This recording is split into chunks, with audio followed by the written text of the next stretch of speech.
Hello friends, स्वागत है आप सभी का हमारे यूट्यूब चैनल पर। आज हम बात करेंगे इतिहास के एक ऐसे रोचक युद्ध के बारे में जिसने भारतीय इतिहास की राजनीति को पलट दिया, जहां से भारत में अंग्रेजों की शासन की शुरुआत होती है। और अगर ये युद्ध अंग्रेज हार जाते तो शायद कभी भी भारत अंग्रेजों के गुलामी नहीं करता। यहाँ के जो राजा थे वो कभी भी अंग्रेजों के अधीन नहीं होते अगर वो ये युद्ध जीत जाते। जी हाँ, आज हम लोग बात करने वाले हैं बक्सर के युद्ध की, जो कि 1764 में अक्टूबर के महीने में लड़ा गया था। बंगाल के नवाब और अवध के नवाब तथा जो मुगल शासक थे, इन तीनों की सेना अंग्रेजी कंपनी जो कि ईस्ट इंडिया कंपनी थी उसके खिलाफ लड़ा गया था।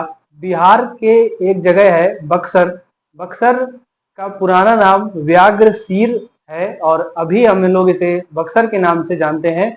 और बक्सर का किला यहाँ पर स्थित है और उस समय यहीं पर बक्सर का युद्ध लड़ा गया था। तो कहानी कुछ इस तरह से शुरू होती है। इससे पहले हमने 1757 में प्लासी के युद्ध के बारे में आपसे बातचीत की थी। अगर आपने वो वीडियो अभी तक नहीं देखा है तो वो वीडियो चैनल पर विजिट करके जरूर से देख लें। और उस वीडियो की जो लिंक है वो डिस्क्रिप्शन में डाल दी जाएगी, वहां से आप उसको देख सकते हैं।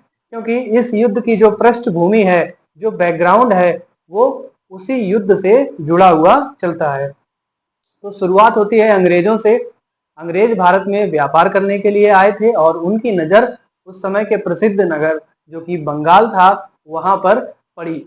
1757 में 1757 में उन्होंने बंगाल में प्लासी का युद्ध जो था वो लड़ा। और धूर्ततापूर्ण किस तरह से मीर जाफर सिराजुद्दौला के खिलाफ जा करके अंग्रेजों के साथ मिल करके उस युद्ध को हरा देता है और अंग्रेजों के झांसे में आ जाता है और खुद नवाब बंगाल का बन जाता है। लेकिन बंगाल में अंग्रेजों का जो एक रवैया था, वो नवाब बनाना चाहते थे, अपना एक पपेट रखना चाहते थे। पपेट मतलब एक ऐसा व्यक्ति जो जनता का प्रतिनिधि तो हो, राजा तो जनता का ही हो, लेकिन वो बात पूरी अंग्रेजी ईस्ट इंडिया कंपनी की माने। यानी कि प्रशासन के तौर पर या जो राजस्व से संबंधित मामले होते थे, जो भी पैसे से संबंधित मामले होते थे, वो सभी कंपनी के अनुसार वहन करता था। तो जो उस समय मीर जाफर राजा बने प्लासी के युद्ध के बाद, सिराजुद्दौला मर जाते हैं उस युद्ध में। और सिराजुद्दौला की मौत के बाद जो राजा बनते हैं वो मीर जाफर बनते हैं। मीर जाफर कौन होता है? सिराजुद्दौला की जो माँ होती हैं, जो कि मुगल शासक से संबंध रखती हैं, मुगल शासन से, मुगलिया सल्तनत से, तो उनका जो भतीजा होता है वो होता है मीर जाफर। एक तरह से जो सिराजुद्दौला और मीर जाफर ये दोनों भाई भाई होते हैं। मीर जाफर सेनापति होता है सिराजुद्दौला का और यही जो है दगा दे देता है और सिराजुद्दौला युद्ध हार जाते हैं। तो अब लालच में आ जाते हैं मीर जाफर। मीर जाफर जब बंगाल के नवाब बनते हैं तो क्या होता है कि अंग्रेजों के साथ इनके मतभेद शुरू से ही शुरू हो जाते हैं। जैसे ही 1757 से 60 के बीच का इनका शासनकाल है, उसके बाद 1760 में कुछ ऐसा होता है घटनाक्रम कि इनके जो दामाद होते हैं मीर कासिम, इनको बंगाल का नवाब बना दिया जाता है। अब जो 3 साल का शासनकाल इनका है मीर जाफर का, उसको एक बार देख लेते हैं। मीर जाफर के जो अंग्रेजों के साथ असहमति थी वो शुरुआत से ही बनी रही। अब होता क्या था कि अंग्रेज चाहते थे कि जो राजस्व से संबंधित मामले हैं, जो कर वसूली है बंगाल में, वो पूरी स्वयं करते थे और प्रशासन का जितना हिस्सा था वो पूरा दे देते थे नवाब को। मतलब पैसे कलेक्शन का जो काम था वो पूरा अंग्रेज करते थे और अपने हिसाब से उसको खर्च करते थे। और जो नवाब के हिस्से में आता था वो बहुत ही कम हिस्सा था। इससे शासन प्रशासन मैनेज करना और सेना को वेतन देना जैसी चीजें जो है उस शासन में नहीं हो पा रही थी। इसलिए नवाब के अंग्रेजों से मतभेद बढ़ते ही चले जा रहे थे। और इसी तरह अंग्रेजों ने ये सोचा कि इस तरह से तो शासन नहीं हो पाएगा, तो इसको शासन से हटा दिया जाए। जो नवाब मीर जाफर है इसको हटा दिया जाए। होता क्या है कि 1760 आते आते अंग्रेजों के द्वारा जो असहमति है वो इतनी ज्यादा बढ़ जाती है कि वो इसको हटाना चाहते हैं। और वहीं मीर जाफर का जो बेटा होता है मीरन, उसकी किसी कारणवश मृत्यु हो जाती है। तो अंग्रेजों को तो एक बहाना चाहिए होता है अब मीर जाफर का कोई उत्तराधिकारी नहीं था, तो इसलिए यही मौका था कि उन्होंने बंगाल के नवाब को चेंज कर दिया। और चेंज करके नवाब बनाया किसको? मीर जाफर का दामाद था मीर कासिम। मीर कासिम को उन्होंने एक बार फिर से बंगाल के नए नवाब के रूप में उसको गद्दी दी, बंगाल का पूरा शासन प्रशासन उसको सौंपा। लेकिन जैसा कि मीर जाफर के साथ हुआ 3 सालों में, वही सेम प्रोसेस पूरा मीर कासिम के साथ में भी होने लगता है। इनके साथ भी जो है अंग्रेजों के मतभेद जो हैं वो समय के साथ धीरे धीरे बढ़ते जाते हैं। अब शासन प्रशासन संभालते समय जो मीर कासिम होते हैं, मीर कासिम अपनी राजधानी बिहार का एक मुंगेर डिस्ट्रिक्ट है वहां पर बनाते हैं। और मुंगेर डिस्ट्रिक्ट में क्या करते हैं ये, अब शुरुआत से ही जब ये समझ जाते हैं कि अंग्रेजों से इनके जो संबंध है वो अच्छे नहीं है, क्योंकि जो प्रशासन का कर संग्रहण का जो मामला है, टैक्स कलेक्शन जो रेवेन्यू होता था वो अपने हिसाब से करते थे और खर्च भी अपने हिसाब से करते थे, तो इसमें नवाब का तो कोई रोल ही नहीं रह जाता था। और नवाब थे तो थोड़ा बहुत तो राजा का काम होता ही है, जनता की अपेक्षाएं होती हैं, तो वो उस पर खर्च नहीं कर पा रहे थे अपेक्षा के हिसाब से, तो इसलिए अंग्रेजों से मतभेद बढ़ते गए। और मुंगेर में उन्होंने, मीर कासिम ने अंग्रेजों के खिलाफ सेना गठित करना प्रारंभ कर दिया। इससे क्या हुआ कि अंग्रेज जब ये देख रहे हैं कि सेना इनके खिलाफ तैयार करी जा रही है, षड्यंत्र रचा जा रहा है, तो अंग्रेजों को एक मौका मिल जाता है युद्ध करने का, लड़ाई करने का। इससे पहले 1761 का समय होता है। 1761 में जो पानीपत का तृतीय युद्ध होता है, अहमद शाह अब्दाली और मराठों के बीच लड़ा गया होता है, वो एक तरफ उत्तर भारत में चल रहा होता है और वहां पर मराठे अहमद शाह अब्दाली को खदेड़ते हुए दिल्ली तक, दिल्ली की सीमा तक आ जाते हैं। पानीपत के तृतीय युद्ध में ये तय होता है, ये तय नहीं होता कि भारत का राजा कौन बनेगा, भारत में सबसे ज्यादा क्षेत्रफल किस राजा को होगा, लेकिन इस युद्ध में ये जरूर तय हो जाता है कि कौन राजा नहीं बनेगा। अहमद शाह अब्दाली नहीं बनेंगे और मराठे भी नहीं बनेंगे। जो उस समय मुगल सल्तनत में शासक था वो थे शाह आलम द्वितीय का शासन चल रहा होता है, और इधर अवध के नवाब जो थे वो शुजाउद्दौला होते हैं, जो कि एक प्रभावशाली नवाब के रूप में शासन कर रहे होते हैं अवध की तरफ से। तो यहाँ पर उत्तर भारत की स्थिति ये होती है और बंगाल की स्थिति मीर कासिम के पक्ष में नहीं होती है। अंग्रेजों से इनका मतभेद बढ़ता चला जा रहा था। तो वहां क्या होता है कि सबसे पहले मीर कासिम बंगाल में कुछ कुछ जगह जहां पर किले बनाए थे अंग्रेजों ने, वहां ये लड़ाई करते हैं और ये बुरी तरह लड़ाई को हार जाते हैं, क्योंकि इन्हें लड़ने का कोई अनुभव तो था नहीं, इसलिए ये लड़ाई को हार जाते हैं और ये बंगाल से भागने में कामयाब हो जाते हैं। बंगाल से भागकर ये आते हैं पटना, और पटना में आकर के ये अवध की तरफ बढ़ते हैं। और ये एक ऐसा इनके मन में विचार आता है कि अगर हम उत्तर भारत के राजाओं से मिल करके अंग्रेजों के खिलाफ लड़ें तो हम ये युद्ध, ये लड़ाई जीत सकते हैं। इसी आशा उम्मीद के साथ ये आते हैं अवध के नवाब के पास। उसके पश्चात ये जाते हैं मुगलिया सल्तनत शाह आलम द्वितीय के पास। अब दोनों के पास अपनी अपनी सेना होती है।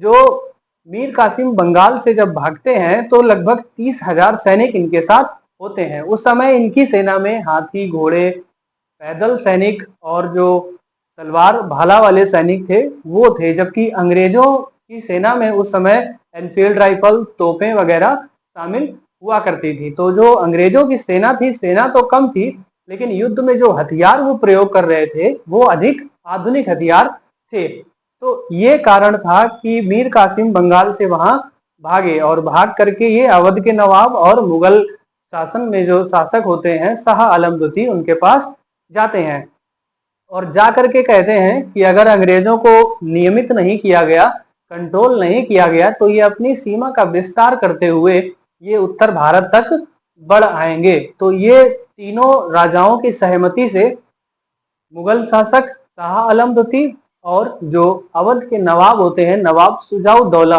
ये तीनों लोग मिल करके मीर कासिम, शुजाउद्दौला, शाह आलम द्वितीय तीनों मिल करके एक साथ हो जाते हैं।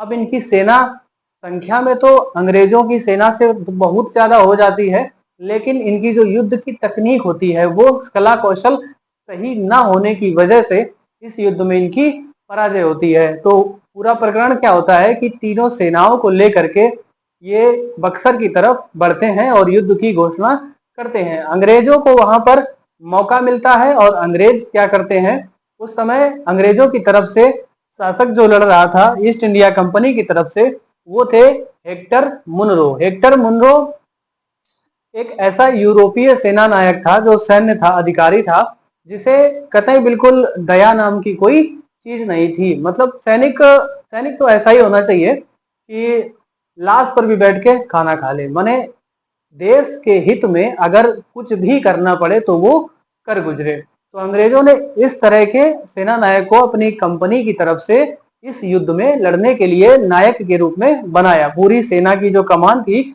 वो हेक्टर मुनरो को सौंप दी और इधर से शाह आलम द्वितीय, शुजाउद्दौला और मीर कासिम की सेनाएं आपस में एकत्रित होकर के बिहार में बक्सर नामक जगह पर एकत्र होती हैं, जहां पर एक तरफ गंगा नदी और दूसरी तरफ कोसी नदी का समय होता है। और ये 22 अक्टूबर 1764 को ये बक्सर का युद्ध लड़ा जाता है। और इस युद्ध में क्या होता है कि अंग्रेजों की जीत होती है, ईस्ट इंडिया कंपनी जीतती है और ये हार जाते हैं। अब हार के कारण क्या होते हैं कि जो तीनों नवाब होते हैं, शाह आलम, शुजाउद्दौला और मीर कासिम, ये तीनों नवाब आपस में एक दूसरे पर संदेह करते थे। संदेह किस तरह से, जैसे कि अगर आप मान लीजिए कि एक राजा की सेना है और उसका एक सेनापति है, तो पूरी सेना उसके कंट्रोल में है। अगर किसी सेना के 3 सेनापति हैं तो सैनिकों का जो सामंजस्य होता है वो आपस में नहीं बन पाता है। और ये वो समय था कि सामंजस्य बनाना था,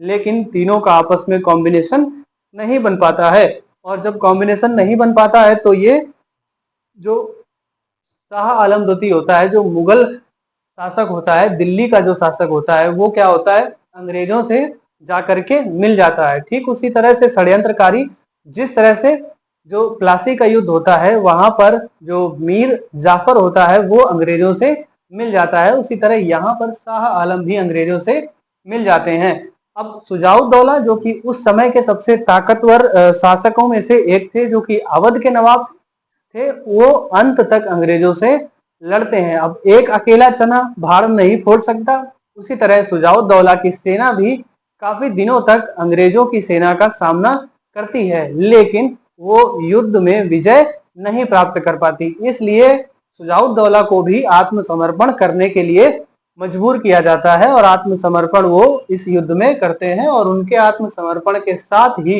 ये युद्ध समाप्त हो जाता है। और मीर कासिम का क्या होता है कि मीर कासिम यहाँ से जब पराजय हो जाती है, उनकी सेना हार जाती है, तो यहाँ से वापस बच बचाकर बंगाल चले जाते हैं और बंगाल में जाकर के उनकी लगभग 1777 ईस्वी में 1777 में उनकी मृत्यु हो जाती है। मृत्यु के कारणों का स्पष्ट रूप से आज तक कोई पता नहीं चल सका है। तो ये होता है बक्सर का युद्ध। अब इस युद्ध के परिणाम क्या होते हैं, इस युद्ध के परिणाम के स्वरूप 1765 1765 अब 1765 में होती है इलाहाबाद की संधि। अब इलाहाबाद का क्षेत्र है जो कि अवध के नवाब शुजाउद्दौला के अंतर्गत आता था। अवध का क्षेत्र यानी लखनऊ, कानपुर से लेकर इलाहाबाद और उधर अयोध्या तक का क्षेत्र जो है अवध के अंतर्गत आता था। तो यहाँ इलाहाबाद की संधि अंग्रेज करते हैं शुजाउद्दौला से। और यहाँ संधि में क्या होता है कि इलाहाबाद का किला जो है वो अंग्रेज ले लेते हैं और वहां पर अपनी सेना की टुकड़ी रखते हैं। इसके अलावा जो बंगाल के नवाब थे मीर कासिम, उनके साथ में उड़ीसा, बिहार, बंगाल, इनका जो पूरा रेवेन्यू कलेक्शन का जो सिस्टम होता है वो पूरा अपने हाथों में ले लेते हैं। इसके अलावा जो शाह आलम होते हैं, जो दिल्ली के नवाब होते हैं, उनको क्या होता है कि वो तो मिल ही जाते हैं, इसमें अंग्रेजों से मिल जाते हैं। तो यहाँ अंग्रेज जो है इनके साथ थोड़ा नरमी बरतते हैं और जो अवध के क्षेत्र हैं, अवध के क्षेत्र जो कि इलाहाबाद के अलावा जो कोड़ा मानिकपुर और ये कानपुर का जो क्षेत्र है, ये शाह आलम को दे देते हैं, ईस्ट इंडिया कंपनी के द्वारा दे दिया जाता है। उस समय तक पहले हेक्टर मुनरो सेना को लीड कर रहे थे और गवर्नर के रूप में 1765 तक आ जाते हैं पहले गवर्नर, जिनका नाम होता है रॉबर्ट क्लाइव। क्लाइव यहाँ से शुरुआत हो जाती है अंग्रेजी शासन की। ईस्ट इंडिया कंपनी यहाँ से पूरे अपने पैर जमा लेती है एक शासक के रूप में। ईस्ट इंडिया कंपनी का अभी तक उद्देश्य केवल व्यापार करना था, लेकिन इस युद्ध के बाद वो यहाँ पर शासन प्रशासन में भी हिस्सा लेने लगते हैं और 1765 में जब इलाहाबाद की संधि में ये इतनी सारी चीजें इनके पक्ष में हो जाती हैं तो यहाँ से इनके शासन का विस्तार शुरू हो जाता है। और क्या होता है कि जो अवध के नवाब होते हैं शुजाउद्दौला, उनको 60 लाख रुपए युद्ध नुकसान के रूप में, मुआवजे के रूप में देना होता है। ये चार्जेस उन पर रखते हैं। इसके अलावा जो 26 लाख रुपए वार्षिक पेंशन भी इसकी अवध के शाह आलम जो हैं, जिन्होंने ईस्ट इंडिया कंपनी को जो अवध के क्षेत्र थे वो दिए थे, उनको पेंशन भी बांध देते हैं 26 लाख रुपए वार्षिक। यानी अवध के जो क्षेत्र शाह आलम को दिए हैं, वहां से शाह आलम रेवेन्यू कलेक्शन जो कि कर आएगा व्यापार से, जिस तरह से भी कलेक्शन होगा उसका पूरा हिस्सा अंग्रेज रखेंगे और सिर्फ उसमें से 26 लाख रुपए वार्षिक सालाना शाह आलम को दे दिया जाएगा। तो इस तरह से प्लासी के बाद जो बक्सर का युद्ध होता है, ये बक्सर के युद्ध का अंत होता है और यहाँ से अंग्रेजी शासन की जो जड़ें हैं वो और मजबूत हो जाती हैं भारत में। अगर ये युद्ध जीत जाते हमारी तरफ से जो भी सेना थी उस समय, मुगल शासक और अवध के नवाब और बंगाल के नवाब अगर एकत्रित होकर एक साथ युद्ध लड़ते तो उस युद्ध का परिणाम कुछ और ही होता और आज हम लोग अंग्रेजों से आजादी नहीं प्राप्त कर रहे होते। आपका क्या मानना है इसमें? अगर उस समय का युद्ध ये जीत जाते तो भारत की राजनीति में आज क्या हो रहा होता, क्या परिवर्तन हो रहे होते? आप अपनी राय हमें कमेंट बॉक्स में जरूर दे सकते हैं। तो यहाँ से उम्मीद है कि बक्सर के युद्ध के बारे में जितनी भी चर्चा थी वो आपके पूरे फैक्ट्स क्लियर कर रही होगी। तो इस वीडियो में इतना ही, और यहाँ तक अगर आप वीडियो में बने रहे हैं तो हमारे वीडियो को लाइक कर दीजिए और चैनल पर अगर पहली बार आए हैं तो चैनल को सब्सक्राइब कर लीजिए और वीडियो को शेयर कर दीजिए। तो इस वीडियो में इतना ही, मिलते हैं नेक्स्ट वीडियो में, तब तक के लिए जय हिंद।